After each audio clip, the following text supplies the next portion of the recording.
औज़ुबिल्लाहिमिनश्शैतानिर्रजीम बिस्मिल्लाहिर्रहमानिर्रहीम।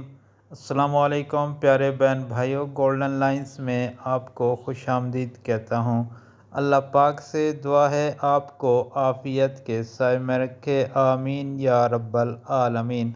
हुज़ूर नबी करीम सल्लल्लाहु अलैहि वसल्लम ने इरशाद पाक फरमाया, प्यारे दोस्तों, बदनसीबी की पहचान। नबी करीम सल्लल्लाहु अलैहि वसल्लम ने इरशाद पाक फरमाया, चार चीज़ें बदनसीबी की पहचान हैं। नंबर 1, आँखों का खुश्क होना। नंबर 2, दिल का सख्त होना। नंबर 3, उम्मीद का लंबा होना। नंबर 4, दुनिया का लालच।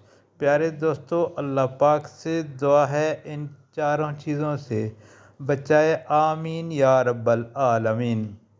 और ये बदनसीबी की निशानियां हैं। आपसे गुजारिश है कि इन वीडियो को आगे दोस्तों, घर वालों, अज़ीज़ व अक़ारब के साथ लाजमी शेयर करें ताकि हर किसी का भला हो, आमीन।